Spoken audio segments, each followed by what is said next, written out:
Onegashimasu. Welcome to Positive Change, the Aikido Way.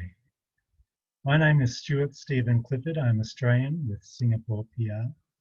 I'm a third Dan black belt in Aikido, chief instructor of Goshinkai Aikido Singapore, an independent artist, and a lecturer of the arts. I teach many subjects, but in performance, I specialize in stage combat. Today I'll be talking about how we can use the philosophy of Aikido to better our lives, particularly in the COVID teaching environment. Positive change. Implementing change. It's never easy, let's face it. No one likes change. The pandemic forced a lot of learning, not only online, but also into bedrooms and living rooms all around the world. The new world of learning echoed. Can you hear me? Can you see my screen? Performance-based syllabus, however, often completely practical and physical, do not convert so well to Zoom meetings. Pardon me. So compulsory masks, non-contact and reduced class sizes, reduced class times, and hybrid classes were the new norm. Now that's enough to get the heart pumping for any educator or student. Now we can feel the arrhythmia. So what were we to do? We needed harmony. Let me explain what exactly the philosophy of Aikido is, and then I will unpack how it can be used. Aikido is known as the art of peace. The philosophy behind Aikido is perfect for conflict resolution in all forms, physical and non-physical. However, I suggest the same philosophy can also be applied for use in daily life, implementing change and teaching. Aikido, if we break it up into its three kanji symbols, I, Ki, Do. I means harmony and balance. Ki means spirit, energy. In Chinese, it's Qi. Do means the way, the path. Aikido translates to the way of spiritual harmony. Aikido was created by Maharaj Yeshiva, who is referred to as O-Sensei. Thank goodness, because I really struggle saying his name. O-Sensei was a martial arts expert in several different martial arts forms. Jiu-jitsu, judo, sword, spear, staff. He spent time in the Japanese army where he saw a lot of action and afterwards decided he wanted to contribute to more peace in the world, hence creating a martial art that is purely focused on defense. Aikido is a compassionate martial art that relies on redirecting the attacker's energy rather than preemptive strikes. The goal is always to resolve the conflict without injuring the attacker. In martial arts circles, Aikido is often referred to as the soft martial art, as it does not involve breaking any bones. The Japanese riot police use Aikido as it offers great techniques for restraining without causing injury.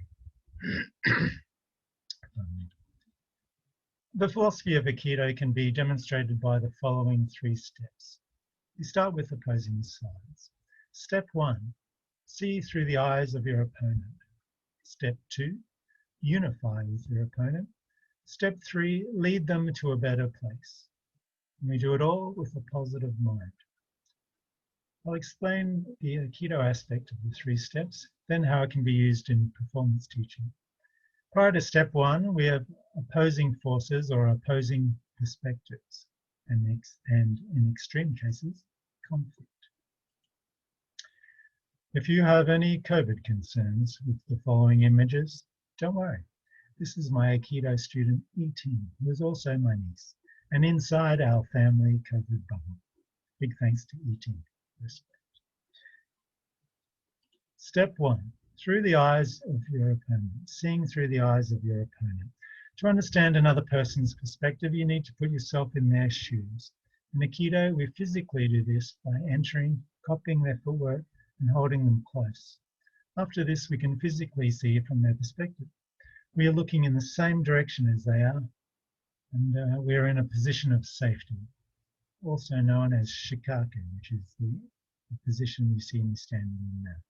We have stepped into our opponent's shoes. Step 2, unify with your opponent. So now that we are in a position of safety from step 1 and can see our opponent's point of view, The next step is to unify and become one with our now partner.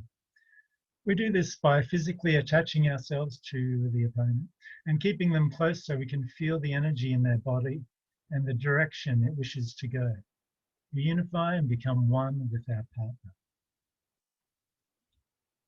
Step 3, lead them to a better place.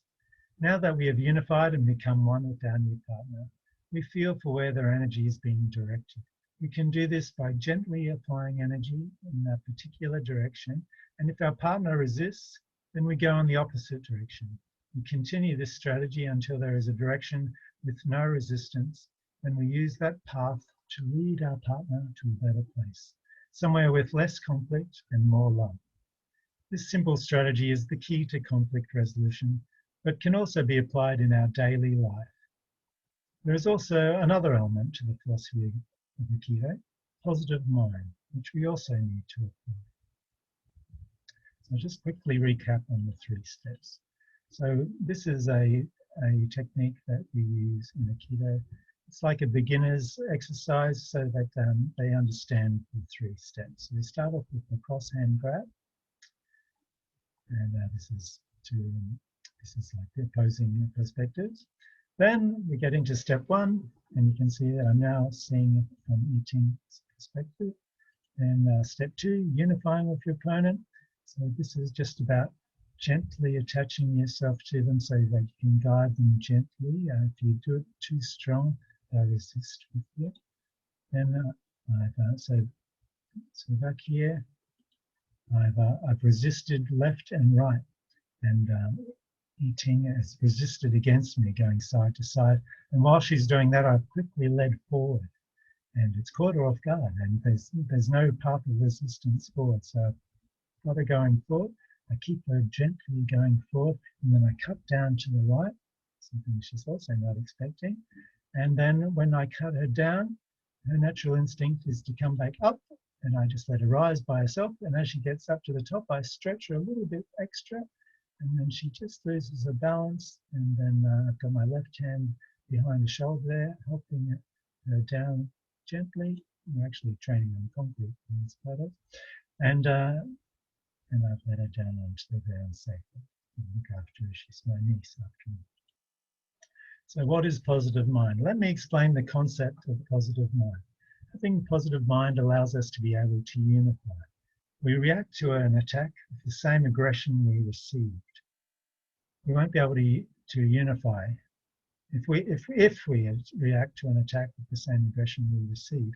We won't be able to unify, and hence we will not be able to lead them to a better place. Our natural instinct is to react the same way we've been attacked. So aggression with aggression, kindness with kindness. The positive mind allows us to unify and then lead. For example, if our opponent continues to resist in every direction, the technique to overcome this is extending ki, being relaxed, and having positive mind. Positive mind is extending compassion and understanding. It's not about submitting. It helps us understand and see from their perspective. It will also help us to remain calm and not get caught up in the anger. It makes it possible to lead people who are physically stronger than we are. So if we look at the image here, you can see that Yiting is demonstrating unbendable arm. This exercise demonstrates how the arm, if relaxed, yet still extending energy, can become unbendable. However, it only works with positive mind. The same exercise, whilst thinking negative thoughts, results in the arm collapsing. So this is another demonstration we do in Aikido. So first I make sure that she's doing unbendable arm properly. As you can see in the photo before, she had good stance, good posture. She had her arm extended. She was extending ki through the tips of her fingers, and she was nice and relaxed. And now I'm testing her. I'm placing and pushing down on the top of her hand and up at the back. And I'm gradually applying more and more pressure. And if she remains calm, which she does, no matter how hard I try, I can't bend her arm. So she passes the ki test. Now I tell her to set up the same. I do the same thing again, but now I tell her, think of something negative. And bang, she fails the test. So I get it again to do a setup again. Again, I test. This way I'm testing the opposite way. Giving it all my strength, applying more and more pressure as we go, and she passes again. Now this time I say, now think of Adolf Hitler while I do it. And then she fails the test. Works every time. I've never seen this test fail ever. It always works. So now a stunt man or stunt woman, we use this unbendable arm in lots of things in Aikido. But a stunt man and woman, we use this unbendable arm when they're doing a commando role. They have like unbendable arm the opposite way and this one this way, and they dive away from explosion, and their arms absorb the impact of the ground, flexing without collapsing, and they can safely land on the ground. And they can do this because they're relaxed and can extend in ki and have positive mind, so their arms don't collapse. So professional athletes are also taught these techniques, how to relax but still extend energy without submitting. For example, a rugby union football player is told to hold onto the football and not to let the opposition rip it from his arms. The ball is held gently and relaxed like holding a baby. It would be extremely difficult to remove from the player. However, if the same player tries to use force and strength to keep the ball, the opposition player just needs to be stronger or apply force from another angle, and the ball will pop out of their arms. They also need to keep a positive mind so they can remain calm and remain relaxed. If they get caught up with the fight, their muscles will tighten and they'll no longer be relaxing, the ball will pop out. This is why high-level athletes always try to provoke each other, because they're trying to take their mind, trying to take their positive mind. Now, on another slightly different tangent, if you've ever done any research into kinesiology, you would have heard about muscle testing. This positive mind of Aikido is based on the same principle. So how do we incorporate this into the performance studio / classroom? To achieve harmony, we use the 3 steps and positive mind. This can be achieved in countless ways. I'm sharing just a few of my experiences to demonstrate how the 3 steps can be applied. Step 1, see through the eyes of your opponent. So see from their perspective. COVID brought people together around the globe. Suddenly we all had a common goal and common problems.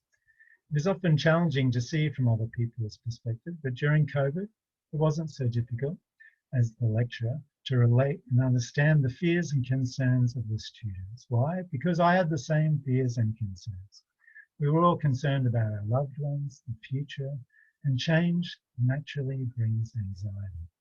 My first objective became to help manage anxiety levels by being incredibly positive and supportive. Positive mind. I let the students know that I do care and that I am understanding and compassionate, and that I'll do anything I can to help them succeed with as little stress as possible. How do I do this? Well, I was clear with the students that I would be understanding. I spoke to them and explained if they were late for class, online or physical, not to be afraid of being scolded, and that I would much rather them come late than not at all. When the time is right, e.g. not in front of the class, they can share with me in private why they were late. Normally they have very good reasons, and it helps to know what's happening in their lives for future reference as well. There were lots of occasions students were getting tested, going to the doctor, or helping loved ones go to the hospital. They needed to know this was all okay and that there would be no negative repercussions. To further invest in them knowing I could see from their perspective, I asked for their understanding in case I needed to rush off for similar reasons. Thankfully, this never happened. Technology. Zoom was new to me, new to them. Of course, I tried to learn as quickly as I could, but I asked the students to be patient with me. On the flip side, I was always patient with them. Take your time was my new go-to when students were presenting on Zoom. Once again, I asked for their understanding if my internet connection became unstable, pointing out that I was just like them, and that my internet connection is also at the mercy of the internet provider. Step 2, unify with your opponent. An example of unifying with the students, I asked them to decide what we should consider acceptable behavior and protocol for Zoom meetings. I put them into breakout rooms and asked them to prepare a presentation on what they thought should be the rules for our online classes. I gave them a couple of examples to get them started. Appropriate attire, no pajamas, must wear shirts, no lying down on beds. The students responded with amazing presentations that covered all the issues I had had. After the presentations, I summarised the points they had offered, and we all agreed on the new class expectations. I also gave them a bit more flexibility than they had requested, e.g. I said they could eat and drink during class whenever they want, just as long as it was not in the middle of the presentation. I also discussed not to be concerned if siblings or other household members were in the background. I told them that it was likely to happen at my place too. Some things are just out of our control. I said not to worry if their internet dropped out just to join the meeting again. I mentioned it is possible that my internet might drop out completely, but not to worry. I would always return to the meeting somehow. This did happen on a few occasions, but I did always return. Step 3, lead them to a better place. So now that we've achieved step 2 and have unified with our class, we can proceed to step 3 and lead them to a better place. One of the benefits of COVID learning environment was having reduced class sizes when we were having practical physical classes. I could give one-to-one direction to each student. Sure, I had half the time to do it in, but this still was an amazing opportunity. Teaching a group of 10 or less students stage combat meant that I could teach the students as a group, but then spend time with them individually. I didn't have to waste time with class management, as less students requires almost no management. The students were appreciative, as was I, and it really relaxed the atmosphere in the studio. We could learn in a calm, safe, and positive environment. I also gave the students online activities that informed them what they would be doing in the next class and how to prepare. This accelerated their learning and gave me more time to work with them individually. This resulted in leading them to happy assessment results and a lot of fun classes. There are many more aspects to Aikido I use in my daily life, but I hope I have given you something new to consider. Arigato gozaimasu.